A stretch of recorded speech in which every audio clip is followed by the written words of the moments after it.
and the best practices of what we truly refer to as Magis.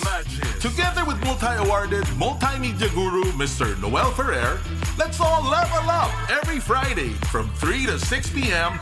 here on Radyo Katipunan, 87.9 FM. Baka naman pwede. Baka naman pwede. Baka naman pwede. Mga isyung napapanahon ating pag-usapan. Baka naman pwede. Gamit ang mga pananaw mula sa iba't ibang kalinangan. Baka naman pwede. Mula sa Institute of Philippine Culture, kami inyong samahan, tayo'y maghuntahan. Dito lang sa Baka naman pwede. Tuwing Huwebes, alas 3 ng hapon, dito lang sa Radyo Katipunan, 87.9 FM. You're listening to the voice of the Blue Eagle. You know what it is. On the Simulcast radio. Radyo Katipunan, 87.9. To open our eyes and ears that we may see the face of Christ and hear His voice in our midst. For 28 years, Jesuit Communications has been promoting the Catholic faith and serving the nation through both traditional and new media. Hear us tackle national issues in light of Christian values on Usapang Kapatid, Pasakalye, and Radio Veritas. Watch our uplifting reflections on Kapet Pandasal and The Word Exposed, as well as our acclaimed TV specials. Listen to the inspiring and soothing music of Jesuit Music Ministry's original artists as you read our spiritually enriching books. To learn more about JustCom's mission of evangelization and education, follow us on YouTube, Facebook, and our website, justcom.ph. To give a face to the faceless and a voice to the voiceless, that we may recognize Christ in them and hear His story in theirs.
Radyo Katipunan.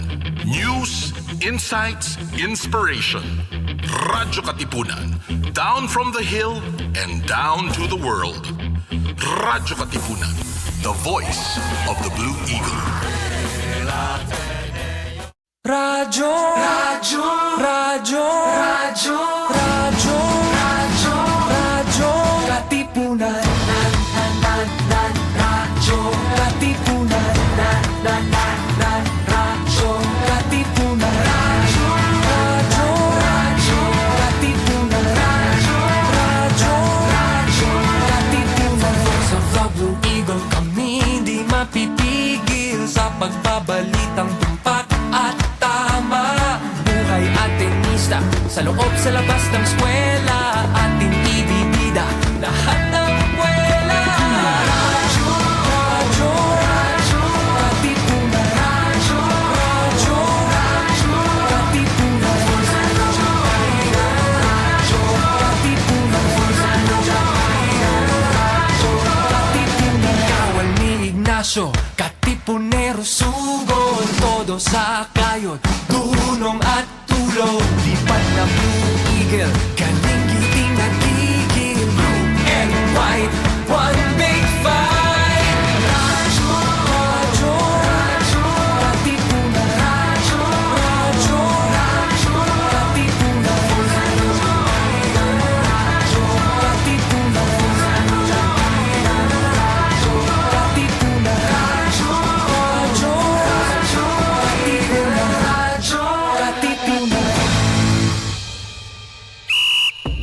to RK Sports, where we take you right into the action with the highlights, insights, and analysis of the sports scene in, around, across, and beyond the Ateneo. With your hosts, Anthony Perez and Mookie Borja. Katipunan. Game on.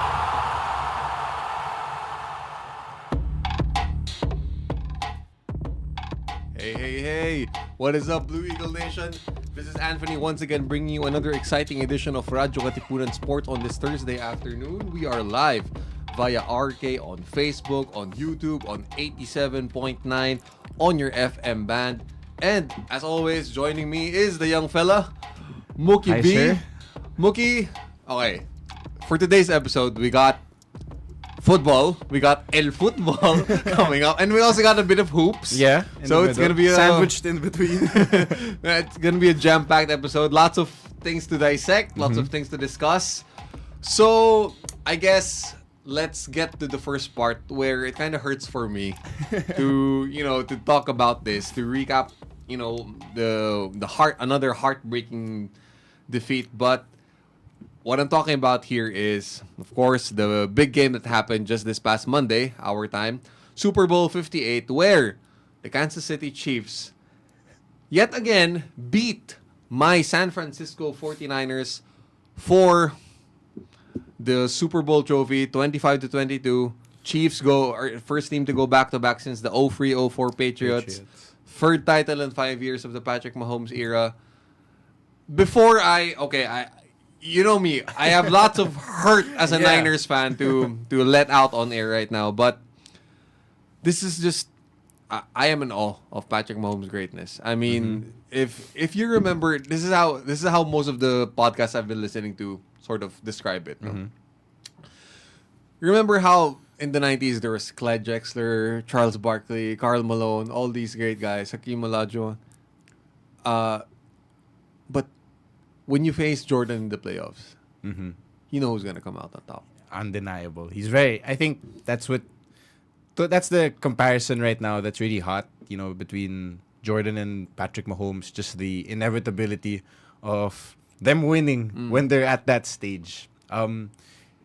He just showed it last Sunday, and it just sucks if you're a Niners fan as well, because you've been there before.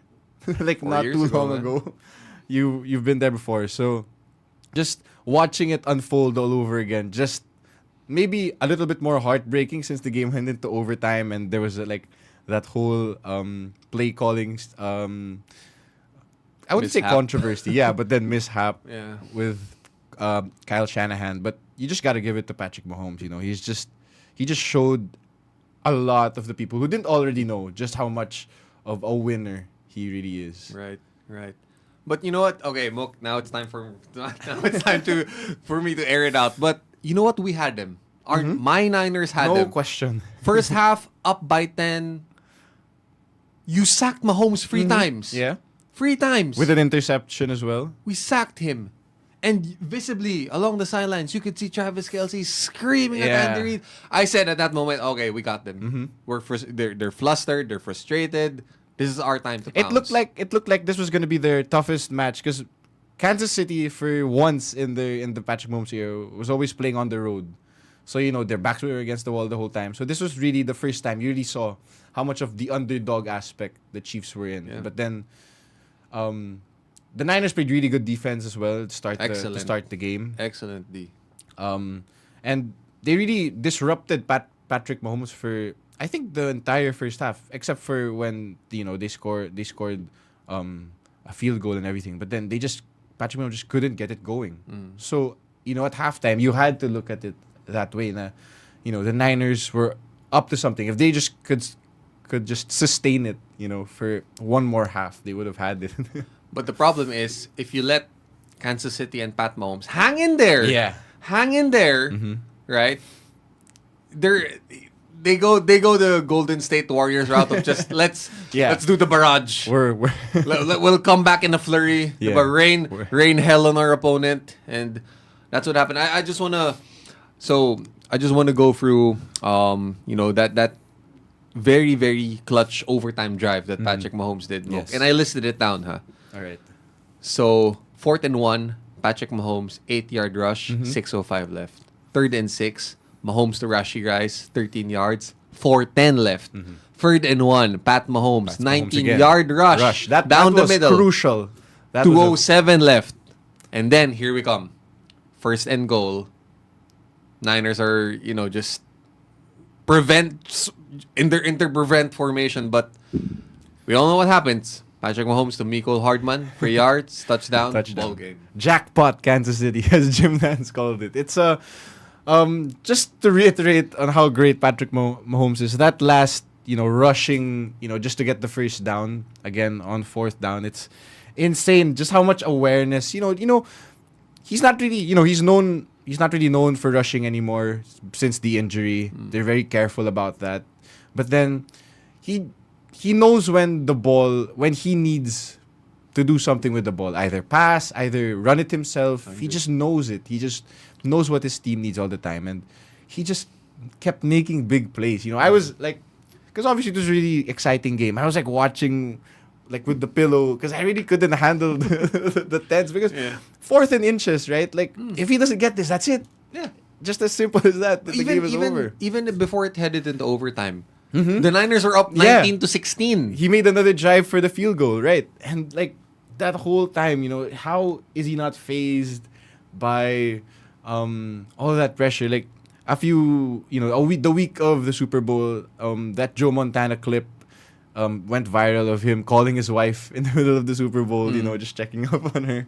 It's something as that, to be as cool and collected in the biggest moments during, arguably the most important game of the season, and you're just there all right, 4th and inches, I'll be the one to run it in, or 19 yards rushing, I'll do it. Yeah. So that we're by the 2-minute mark, we're 1st and goal, and it's amazing. It was really amazing to watch him.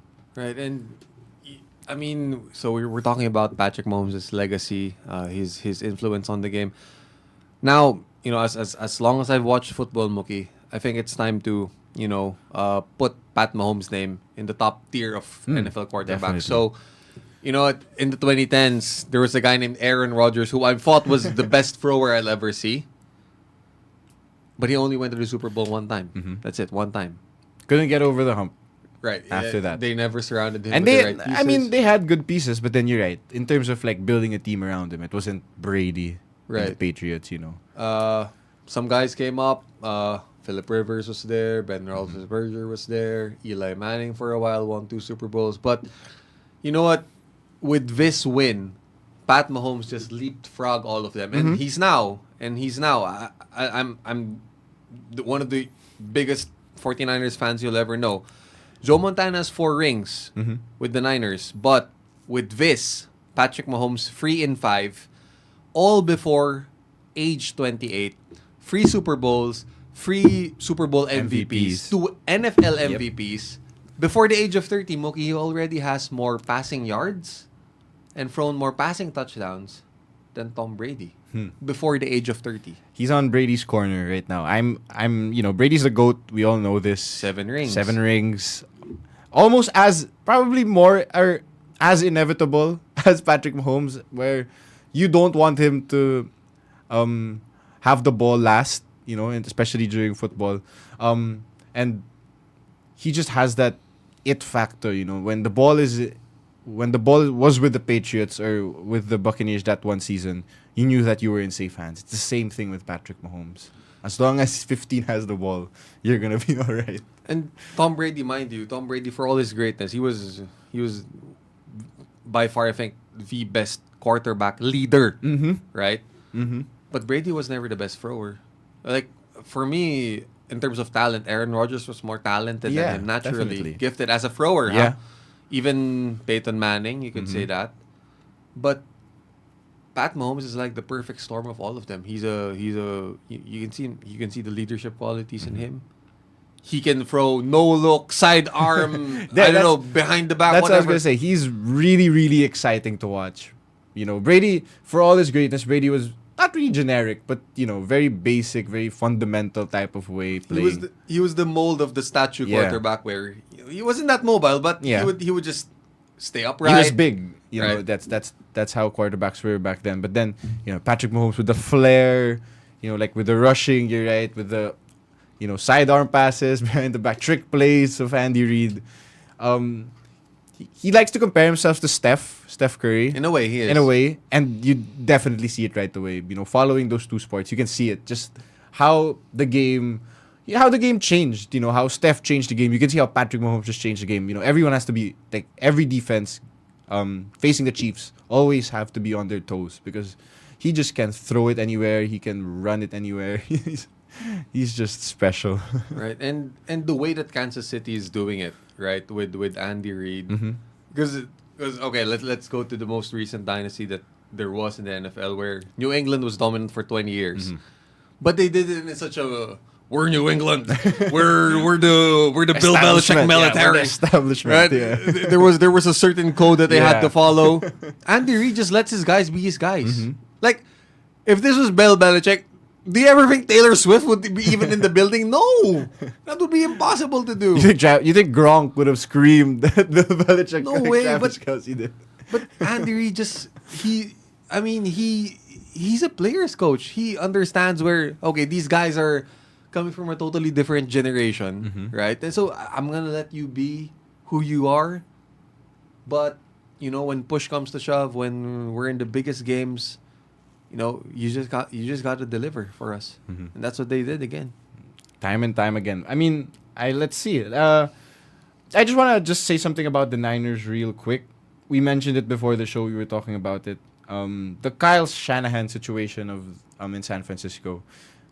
It's gotten really weird during the past few days. The fallout, he said, after the Super Bowl. There are lots of questions, a lot of iffy decisions regarding how he called that overtime, the start of overtime. He's a very talented coach. He's gotten to the Super Bowl plenty of times. He also has good pedigree. His dad was an amazing NFL coach as well. So two-time Super Bowl champion. You can't blame him for he's a good coach. He consistently makes Super Bowls. But then he just can't get it done. And I think that's when you start to look at him as a coach overall. You're always there, but you're always missing something. Right. Either you run out of gas, or you just make mistakes when it matters most. And mind you, Mookie, these championship windows, we know in professional sports, they're very, very slim. Yes. Right? You only get a handful of chances at landing the title. So, I mean, for Jed York and the rest of the 49ers organization, they really have to think long and hard. I mean, is Kyle Shanahan still our guy? Because, again, past 7 years, perennial NFC conference championship game always contenders, right? Or even Super Bowl contenders. Yep. But, knock on wood, this eerily reminds me of the 1990s Buffalo Bills, where they went to 4 straight Super Bowls and went 0-4. This is, for me, the past 2 times that San Francisco has been there, it eerily reminds me of it. Those Bills teams were really good as well. So for them to just keep coming short all the time for 4 straight years, it's life depleting. Like for you, as an athlete, no, would you even trust your head coach, knowing that he's gonna bring me there, sure, but is he gonna get over the hump? Yeah. Because if you keep petting the monkey on your back, pretty soon it's gonna be a gorilla. Yeah. Right. So there are lots of questions for, and can I just say, the NFC, you talk about windows, the NFC isn't as strong as the AFC, we know that. But then, when you're clearly the better team out of your conference, the Niners, and the Niners whole were, season long. the whole season, it was them and Baltimore, right? Those were the 2 top teams, but then the NFC, San Francisco was untouchable. Like, you couldn't catch them for first place. So, you were set the whole season, and you showed, pretty good outing during the playoffs. You went behind against the Lions, but you came back and you won that game to get to the Super Bowl. So great, you have the momentum, but then you go up against the best quarterback playing right now with the best system that surrounds him, and you get the lead. Like in the first half, you have the lead. You're playing really well. Double-digit lead, and then you just crumble. You just collapse, especially during overtime. It's really hard. It's a tough pill to swallow. You know what stings even more, Mookie? Like, this was of the kind of Shanahan era. This was the best constructed roster ever. Like on defense and offense. On defense and offense. I mean, on offense, I remember 2020 Super Bowl. Jimmy Garoppolo just overshot. It was Deebo Samuels. Overshot Emmanuel Sanders for that on that go route. So Jimmy Garoppolo wasn't as talented as Brock Purdy. Even the defense right now. I mean, Nick Bosa, he played excellently in the Super Bowl. Bosa played really well. But I mean, look, for the Niners, you have one of the highest payrolls in the league. Yeah. Right? So pretty soon the salary cap is gonna hit you real bad, and you have to make tough decisions. Right. You can't keep all of them. You can't keep all of them. That's a good offensive unit, but you're gonna have to make decisions. You're right. They got McCaffrey, who played really well this whole postseason and in the Super Bowl. Running back in the league. I think he would have won MVP. Strong case. Yeah, if they won, but you have him, you have Brandon Ayuk, who was already turning heads with where he's going. He might leave, so lots of decisions for San Francisco moving forward. And this wasn't the year Kansas City was supposed to win. I know. This was the weakest. Yeah, this was the weakest Patrick Mahomes led roster. You talk about they lost against the Raiders during Christmas Day. Yeah, that was wild. So to be back there, just amazing. Right. Says a lot about the Chiefs.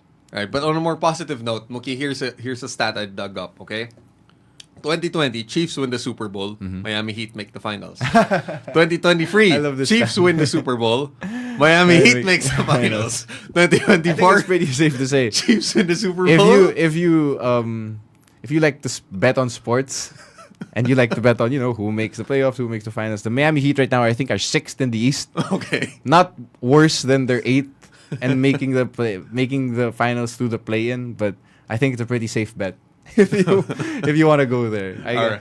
It's a good all right. Place your bets now. But anyways, guys, we'll just take a quick break, and we'll be right back for hoops discussion this time as we recap the NBA trade deadline. All right, stick around. We'll be back soon.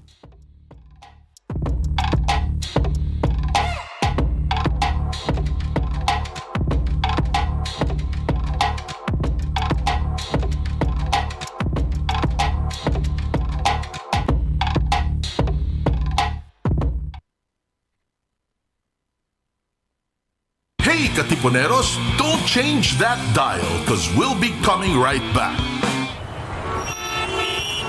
And there was another drive-by shooting. The fire we reported at Mill Fire Hall is still burning out. Do you sometimes feel confused or lost in the complications and complexities of life? Do you feel drained, listless, or exhausted from the daily burdens and responsibilities? Why not seek our campus ministers on air every Tuesday from 2 to 3 in the afternoon? Listen to our counselors from the Loyola School's Campus Ministry Office as they ground our lives in our faith, in our school's spiritual tradition. Campus Ministers on Air. Be guided, be inspired, be blessed. Listen to our Campus Ministers on Air. Radyo Katipunan, 87.9 FM.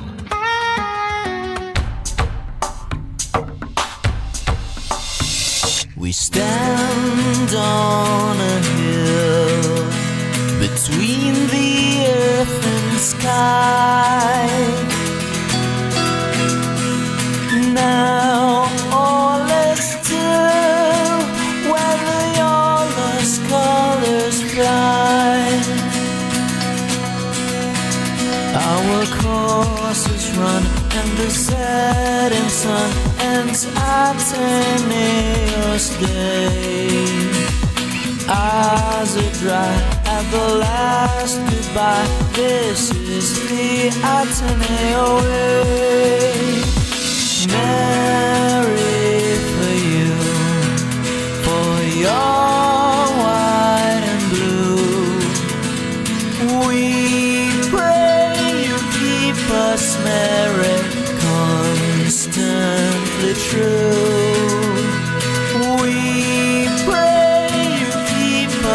married, faithful to you.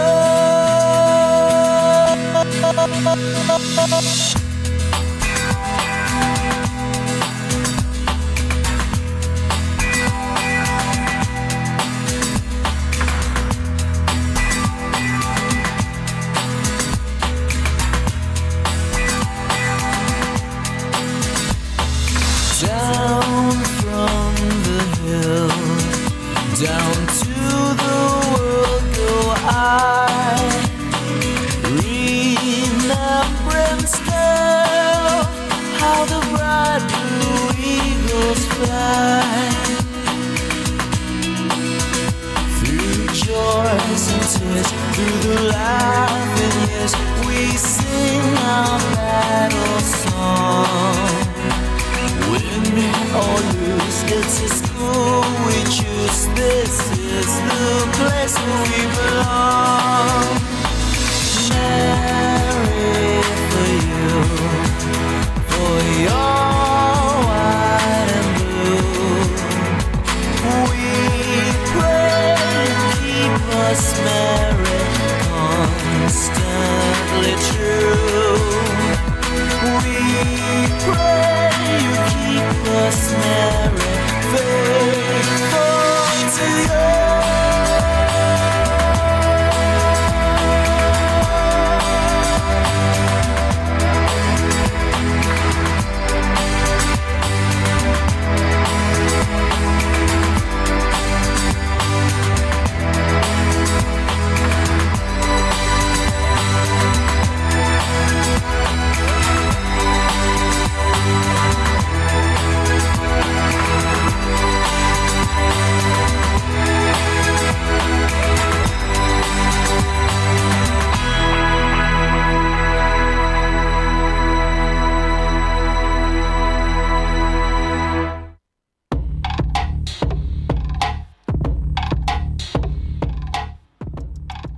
Hello. We are back here on RK Sports. Earlier, we did some post-Super Bowl talk, and this time, it's time to recap the NBA trade deadline. Now, Mookie, there were no earth-shattering superstar deals at this trade deadline, but some teams did get better, and some teams did get worse. Okay, so we'll do this by separating the winners from the losers of the trade deadline. And first up, let's go with some winning moves. Okay. And I think this is in consensus. One of the most, moves in the positive, one of the most positive moves in the right direction was the New York Knicks. Oh yes, acquiring Bojan Bogdanovic and Alex Burks from Detroit. They added 2 veteran wings, shooting at least 40% on freeze, and with Julius Randle out, from and OG injury, Anunoby out. I mean, this provides some much needed firepower. Imagine if they didn't get Bogdanovic and Burks, where they would be probably like falling like the Sixers are. But then, you're right. When that trade hit, that Pistons mega haul, you could see on paper how the Knicks just got exponentially better, right? But then you take into considerations all the injuries that they have. Like, you don't have Randall for the next few weeks. You don't have OG for the next few weeks. And then Mitchell Robinson is down the line in his recovery. So, you have a steady team right now. You're going to have to incorporate Bogdanovic into that system. Alec Burks played for the Knicks last year, so I think he's very familiar with Coach Tibbs and his rotation. But then, if you're Bojan Bogdanovic, you were brought there to hit threes and score. Yep. And which is what he's good at. He's really good at that, throughout his career. It's been a while since he's been in the playoffs. He's been sitting in Detroit there collecting dust. I'm so sorry to the Detroit Pistons, but then he's just been there, and then now he's back to the level where, like, he was in Utah, not really a contender yet. I have to see them in full force, but then they can make a run. During when Jalen Brunson was popping off during the start, when he was announced as an all-star, that run of their run, you could arguably say they could be so much more deadly with Bogdanovic in that lineup, where Jalen Brunson could pass it, and then not just you don't have to just rely on Dante DiVincenzo, who's been playing really well. But now you have a Bogdanovic who can hit corner threes, who can drive to the basket, who can hit mid-range. So, really impressive trade deadline for the Knicks. I can't wait to see them in full force. I've already played them in 2K. It checks out. You had to. It checks out. That lineup is really good. Yep, it is. That rotation, if used by Tibbs well, can do a lot of things. So they're definitely a winner. And also in the long term, Mookie, so aside from the on-court help that they provide, Alec Burks is slated for free agency this summer. Bojan Bogdanovic has a $19 million team option for next season. So if the Knicks are star hunting for a certain, disgruntled former MVP, then they might just have enough room. Because I want to swing this now to... Sorry, I have to put you guys in the loser category, but all right, Los Angeles. The Lakers. Come on. The only addition being Spencer Dinwiddie. But, okay, the biggest effect of the non-move is more frustration for one LeBron James, who has, Mookie, again, as we talked about last time, has really been upfront about, his future in LA. So, I guess, this currently LA is what, 9th seed or something? 9th seed. I think they've won 4 straight to finish, finish off the All-Star break, to start the All-Star break rather. So, they're trending in the right direction. But you're right. I think the lack of trades for them, it's also really hard because I don't think they really had the move. The news came out that Golden State inquired. A lot of teams actually inquired about LeBron. Yeah. Some had a more lengthy conversation than others. But, the Lakers, they're playing really good right now. I think that whole stretch of everyone was just like, am I gonna get traded? When am I gonna see Woj tweet about me? That period really, set them, I think, in the right direction, because then you have D'Angelo Russell playing better. You have Austin Reeves, even Rui Hachimura. And Rui Hachimura, just a while ago, scored 35. So, those people, who have been hearing their names since in trade talks since December, for DeJounte Murray, for Zach LaVine, for literally any superstar that LeBron or is signed to Clutch Sports. That period is over. I think they can all breathe a little better because, for the foreseeable future, they're still a Laker. And when you have Anthony Davis playing at this high level and you have LeBron relatively healthy to start this season, I think they're in a good place. They could have... I would also say that they're a loser since they needed to make a move, but they didn't. Adding Spencer Dinwiddie is okay, I guess. We'll see. He's a playoff guy. I think that's what they got him for the playoffs, for the play-in. But then the future with LeBron gets a little murkier and murkier after every day. Right. And that's something that will be, monitoring in the next months to come. Okay, Mookie, so we mentioned the Knicks, we mentioned the Lakers. Winning move by which team? I'm going to have to say the Dallas Mavericks. Okay. They got rid of Grant Williams and they got PJ Washington. Who was a misfit, Grant Williams. Oh, yeah. There were reports that he just didn't gel with the team. They also found him annoying. I saw some reports. So he's gone. They got PJ Washington back, who, like Bogdanovic, was also sitting in Charlotte, just waiting to get to a better team. And they also got Daniel Gafford from the Wizards, which that helps. That helps immensely. Derek Lively, their rookie, has been excellent this season for them. It's a shame that he's not the best center, the rookie center, because you have Holmgren, you have Wembanyama there. But then Derek Lively, what he has done for Luka as a lob threat, for a rim roller, as a rim roller, just opens up Luka's game so much. He loves Derek Lively.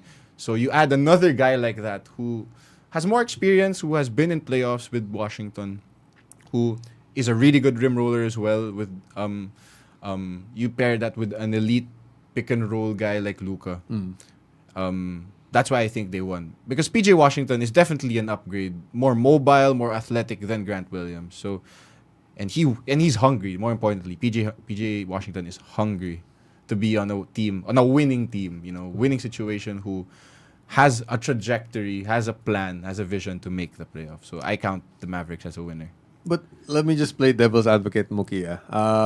Okay, PJ Washington, we know that he can bring a little bit of outside shooting, a little bit of interior toughness. But I don't know, advanced stats don't really love the guy. I mean, he doesn't rebound enough, doesn't draw free throws enough, doesn't really create open shots for teammates. Is he really that much of an upgrade over Grant Williams? I think it's more of a plug and play guy because I don't think he'll finish games.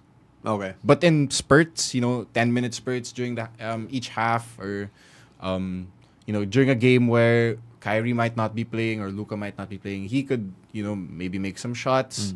And just as an athletic guy who's, like I said, I think what's lost with a lot of these younger players who are in a losing team is just the hunger for them to start winning. Yeah.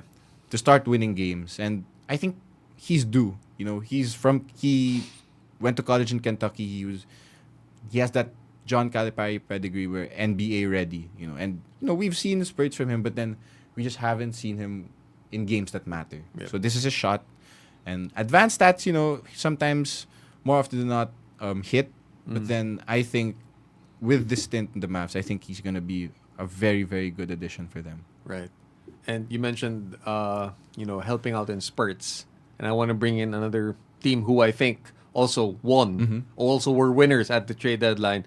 And I have to say the Oklahoma City Thunder's acquisition of Gordon Hayward, former All-Star, who he may not be the same level of, scorer that he was in previous years, no? But he might very well be the closer or that SGA needs to pair with him. Because, I mean, as good as Josh Giddey is, doesn't have the shooting He's the weak ability, spot in that five. right? Doesn't Yeah, have the in the shooting starting ability of five. Gordon Hayward, which Hayward can provide. Doesn't have enough playmaking as Gordon Hayward, which he can provide. So now, Oklahoma has a more well-rounded lineup that they can tinker with. I would have wanted OKC to get a big. They've needed a big this whole season. Kelly Olynyk sadly was traded to the Raptors. I think Going that home. would have been I think that would have been the perfect fit for OKC. But to get Gordon Hayward, I wouldn't say nothing. Trey Mann was a locker room guy. They all loved him. But once he comes back, that's leadership right away. Because Gordon Hayward, who was also in Charlotte for an extended amount of time, losing, is wants to finish his career on a positive note. He wants to make playoff runs. He wants to be a positive impact for younger guys who will listen to him. And I think OKC really needs that, because I think the starting five of OKC is really, really young, but they're really, really good. Yeah, they. Jalen Williams, J-Dub, has been playing out of his mind these past few. He's really the second option now behind Shea. They're both scoring 30 points per game. Most of this past stretch, and if you pair that with the leadership, like what you said that Gordon Hayward provides, and just the experience. A lot of the OKC doesn't really have the experience, doesn't have the pedigree, but Gordon Hayward can be the one to guide them throughout that whole process. Now, okay, the second half of the season, we still have to go hard. We're fighting for that first seed, and I think they want the first seed. They want home court advantage against Jokic or Minnesota. Or so even Minnesota, right? right, so they're gonna be in the hunt, and to add a leader or to add a veteran like Gordon Hayward, who, like I said a while ago, is hungry again, is definitely a really, really good move again for OKC. Right. And okay, let's switch things now over to the east side. Okay.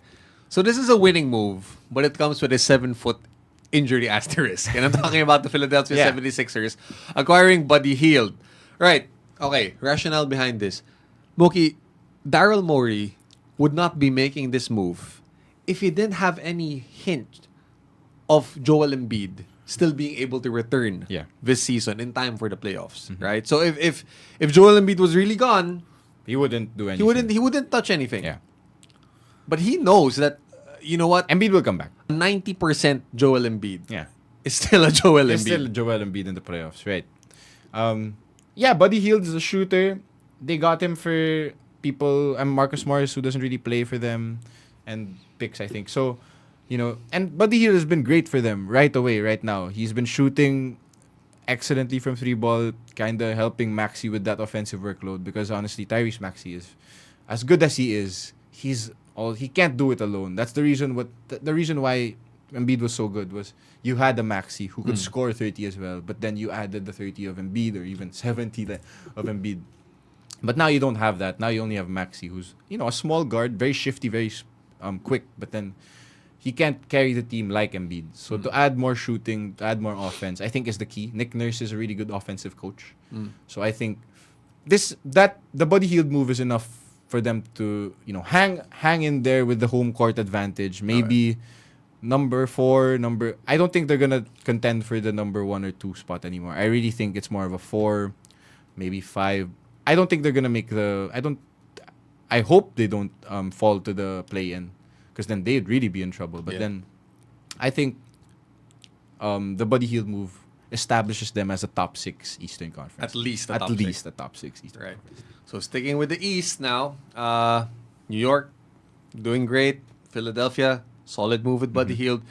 But before we went on air, we were in agreement about a team that got exposed at the trade deadline for just being so pathetically just nothing.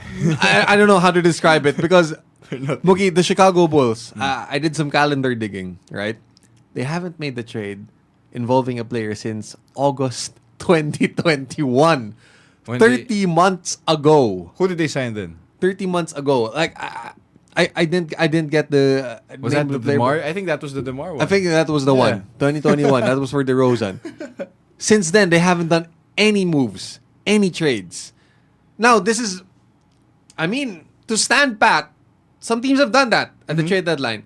If they're contending for a championship. Right. If there's nothing to move. But the Chicago Bulls are contending at best for the 10th seed in the Eastern Conference. They're just saying if it ain't broke, don't. But then they're very broken. The Chicago Bulls are broken. They aren't good on defense. Kobe White has been a revelation for them, saving their season. But then aside from him, DeMar DeRozan is getting old, still contributes, but then he just doesn't fit that team. Vucevic also doesn't fit that team anymore. And Zach LaVine just quit on them. He was supposed to get traded, but he just ended up getting surgery. So if you're the Bulls, you don't have your picks because of the Vucevic trade and the DeRozan trade, and all your players are getting old, and you don't want to trade them. So what's the move, right? Are you, you said a while ago that they're content with being a play-in, contender. Contender. They want to make the play-in. Yeah. That's it. That's their goal. But then, is that really a goal if you're the 29 other teams? Would you just want to be a play-in contender? So, really weird for them to stand pat for the second consecutive year.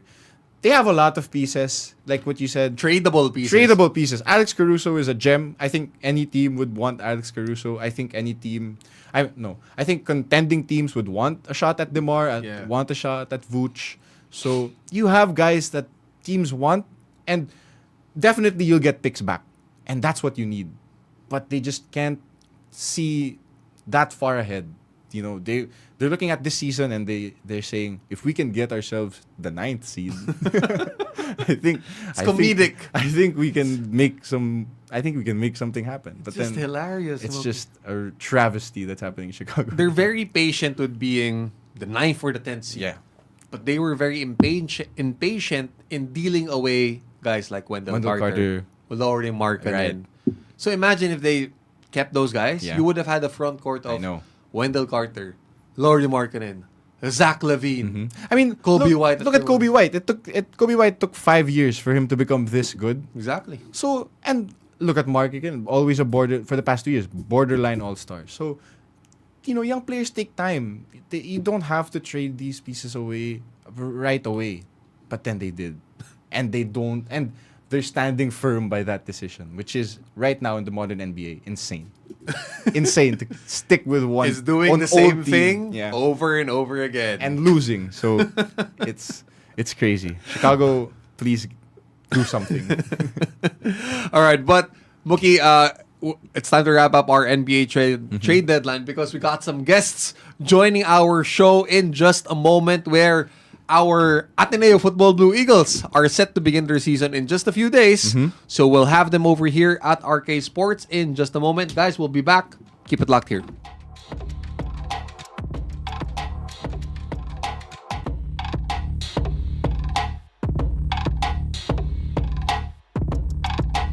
Radyo Katipunan, 87.9 FM. Friends, Romans, countrymen, lend me your ear. Do you long for a good spiritual read? Or for literature that not only feeds the mind, but nourishes the soul as well? Do you want to be inspired, feel positive and hopeful about life? Then read The Windhover, the official magazine of the Jesuits in the Philippines. Written by Jesuits and their lay partners, The Windhover features real stories about the Jesuits and their various ministries. Be inspired. Be blessed. Subscribe to The Windhover. For inquiries, call the Philippine Jesuit Aid Association at telephone numbers 426-6001, locals 4890 or 4892. Once again, Philippine Jesuit Aid Association, telephone numbers 426-6001, locals 4890 or 4892. Pagbati po mga Katipuneros, this is Cardinal Chito Tagle. Join me every week on The Word Exposed on Air, here on the voice of the Blue Eagle, Radio Katipunan 87.9 FM, the Ateneo Campus Radio. The voice of the Blue Eagle, Radyo Katipunan, 87.9. You're listening to the voice of the Blue Eagle. You know what it is. Of the Blue Eagle, Campus Radio. Radyo Katipunan, 87.9. Rejoice, refresh, renew, and reflect. Join us for an hour of music that uplifts the soul. Listen to your favorite Jesuit music ministry artists. This is JMM Radio. Get your day's dose of inspirational music. Tune in to JMM Radio every Wednesday, only here on Radyo Katipunan 87.9 FM.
Hello. We are back here on RK Sports. Mookie, we got some guests joining us for this afternoon. In the studio. Right. We welcome our Football Blue Eagles. We got Kofi, Andy, and Gabby joining us in the booth right now, who are hard at work because they are set to open up UAAP Season 86 on Sunday. Right? So where their quest for title redemption begins. And Mookie has, a bit of knowledge about this because he was hard at it last year. I wrote about you guys like almost every game. I think I was actually caught by surprise to open the conversation. Like, just expect recap last year. You guys were noted as like a pretty young team, but then right away you turned heads with a win against UP, and that started off the season. And then from there, you guys were really, really solid throughout all of your games. You guys were always in it, if not, just dominating either on defense or getting, those really crucial goals. So, I guess my first question is, how did you prepare for this season, knowing how successful you were last season? Anyone? Gabby can go ahead. No, I think knowing how we placed last year gave us a lot of confidence. Just lean in, Gabby. Sige. Going into this season. Our preparation has always been the same. It's always been to work hard to get better.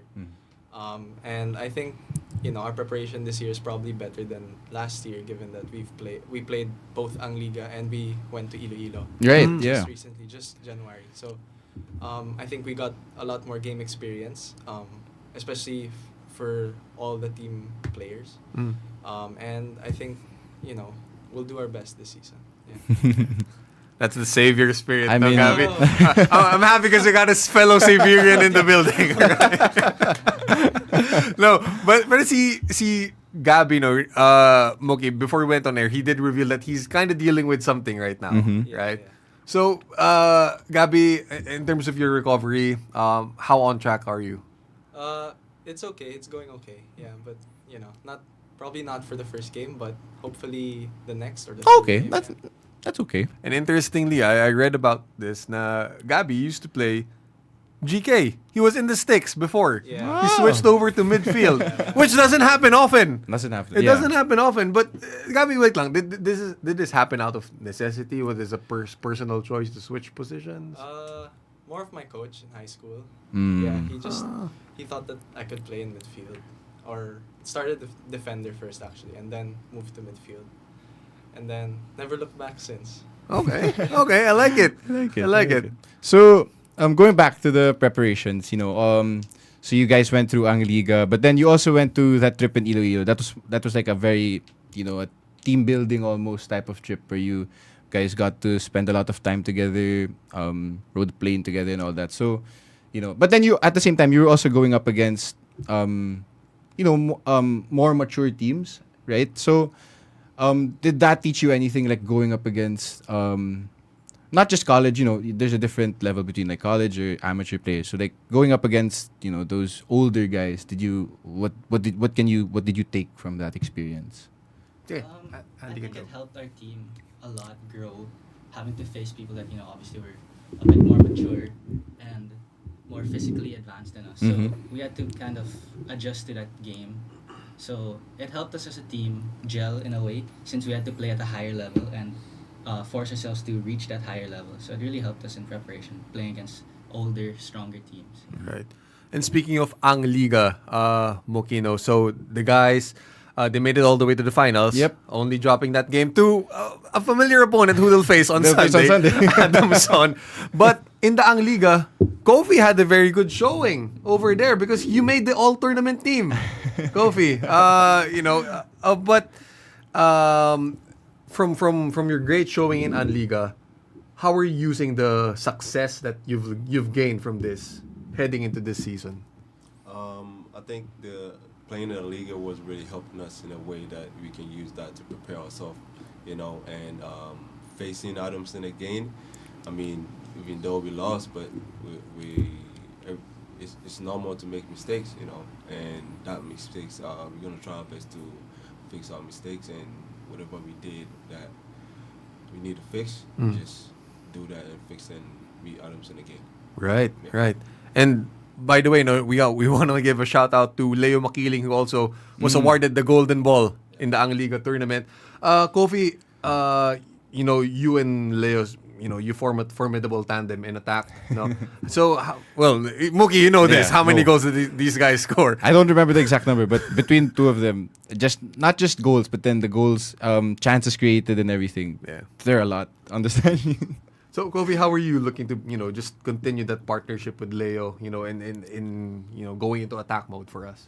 I think, when you play with your teams, more times you get to know what they can do and what they cannot do. So I always try to adjust with him, and he always try to adjust with me in a way that we can fix, to play in a good position that both of us can try to find something.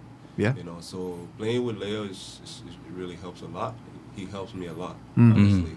There's some times that I'm not really talking in the game, but he pushed me, to tell me to, keep talking to my teammates, and it helps a lot. It really helps a lot, and I mean, I'm so glad, honestly. I'm so glad to have someone like that. the front because he also most of the time me and him we're always in the front. So he talked to me and I also try my best to talk to him. So Yeah, communication is key after all. It's also really amazing because I think these three, you guys, last year was your first UAAP season, like in the men's division. So just off of that, the experience of going all the way to the finals, facing a FEU team who you beat, during the eliminations, but then their experience, they were a lot older than you guys, showed in that final. So, but then that whole run where your defense, I think what I really liked about last season was your defense. You guys, the wall of Jet De La Cruz and Josie Lopez, they're like almost really hard to score against. So you have that coming back this year. But then I think you guys improved a lot also on not just the attack, but as well as the midfield and the wingers play. So I guess, what are you guys most looking forward to for this upcoming season? Like, who do you want? Who is the benchmark that you want to play against and be like, okay, we're up against the SAL or we're up against FEU. This is when we show up who we are this season. For me, I have all the teams. Mm. We're ready for all the teams. There's no team that we're gonna choose. Right. Because you don't know who is ready, like who is getting better. So any team that you meet, just go for it. Whether Adam saying, whether UP, LaSalle, 100%. I like that answer. Yeah, me too. I mean, the Mamba mentality of it. Yeah. The opponent in front of you. Yeah, I like that. All right, so because we got a few minutes left now. So I was talking to Andy before we went on air. Now we had his brother Julian, along with his teammates, guest over at the show. Like a few years back, we were recapping their championship in UAAP season 81, and from your Kuya stories about that title redemption run that they had, what does he tell you about that rare privilege, and just the joy of claiming a UAAP football title for Ateneo? Yeah, I've been watching my brother since I was a kid. So watching him win that championship and seeing how he celebrated with his teammates, with my parents, with me, and when he came home that night, seeing him that happy, it made me dream of having a championship like that. And obviously he had his moment where he scored the winning goal. Yeah, he scored the goal. Yeah. So seeing him do that, it just gave me hope and a dream of hopefully achieving the same thing that he did as well that season. So yeah, I think I'm lucky enough and privileged enough to have him as a brother because he mentors me in a way. He still messages me after every game, he's meticulous. He does like, you did this wrong, you did this wrong. So yeah, I think I'm lucky enough to have someone with UAP championship caliber at my back and who's giving me pointers on how to do the same. You don't feel any pressure about it. Now you're carrying some weight on your back, on your last name, aren't you? Yeah, obviously there's a bit of pressure, but I'm my own player. I'm different from my brother, so. And he's very capable of doing what his brother did. I can tell you that. And he's very good. Can't wait to see this guy too. No. I think because last year you guys played in attack, but you more midfield. So the midfield you had Dov Carino, you had a lot Sky who got injured, but then he when he played he was also there. But then how to score more this season, because I think last season you guys won a lot of games, but then in terms of goals it wasn't really, you weren't leading or anything. But then now this season, is there emphasis on scoring more, or is it just whatever comes to us and we rely on the defense, we rely on Leo, we rely on you, Andy, in the wing, or Kofi up top? Is it more of an attacking mindset this season, or is it more of like last year? I think last year we created enough chances, but it would take us a few shots to get it in the goal. So this year, coach has been really emphasizing taking our first chance. So when the chance is presented, don't waste it. Right. So that's what we've been focused on. Right, and diba, with the new season coming up, it's a whole new chapter to begin again, diba, for the team. And I just want to key in on, this is what you wrote last year, no, Mookie. No, end of the finals match, the lone goal scorer from that game, Galen Fernandez, here's what they had to say. We guarantee you that we're going to bounce back from this and use this as fuel and motivation to come back even stronger next season. We'll show everyone what Ateneo football is really all about. Gabby, you up for that challenge? Yeah, definitely, yeah. What more can be said? We're going to come back and give our best, and we're going to adapt to everything that the tournament throws at us. Right. And I mean, okay, this there's a whole new complexion to the squad. No, you're gonna Simon Mercado is not gonna be there. Baco Mata is not gonna be there. Sky Guerrero, Closa's not gonna be there. No, but Kofi, what do you really like about this 2024 Football Blue Eagles squad that we have? I love everyone. I knew you were gonna say that. I love the communication we have in the team. I love the building. We help each other to get better. We all have the same mindset going to the UAP, and I think having this mindset, like all of us, is going to help us, to help each other. And I'm so happy to have on my team, honestly. Right. If travel to Iloilo, it was really nice to have all of them, having the team building. It's really nice. It's really nice, honestly. So if Kofi's happy, Mookie, we are excited for these guys Can't to debut. wait. I can't wait. On Sunday. We'll take these few minutes to go for them to give a shout out to, if you guys want to shout to out teammates, anyone. Ateneo football fans, everyone. For them to watch Sige. on Sunday. Gabby, go ahead. Go ahead. Spartus on Sunday versus Adams on. Let's go, guys. Andy. Yeah, same as Gabby. Just come to our games, support us. It really helps us when we're on the field, when we hear the crowd and the fans cheering for us. So come out on Sunday and all the other games. Thanks.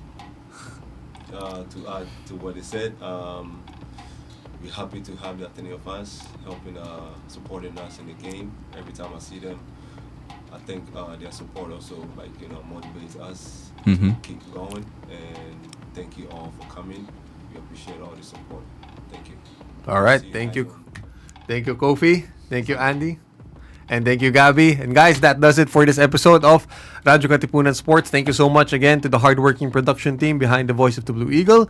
And thank you to our guests, of course, Gabby, Andy, and The Kofi. AMFT. The AMFT. I can't wait to follow you guys this season again. Sunday, it begins again for these guys in UAP season 86. And once again, I also want to thank my co-anchor, Mookie B. And most of all, thank you to our Blue Eagle Nation for tuning in and supporting Loyola Heights' #1 sports radio show. Guys, please don't hesitate to send in your comments, questions, greetings, feedback. We'll be glad to hear from you. And once again, this is Anthony and Mookie saying goodbye, one big fight, and see you again soon, only here on Radyo Katipunan. Guys, peace. Thanks, guys. Sunday, it begins. UAP 2 p.m. 86.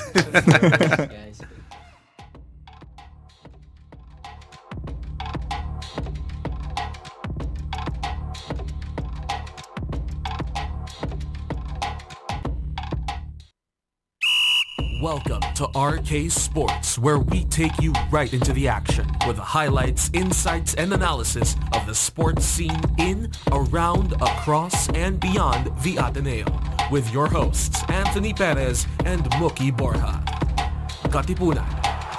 Game on.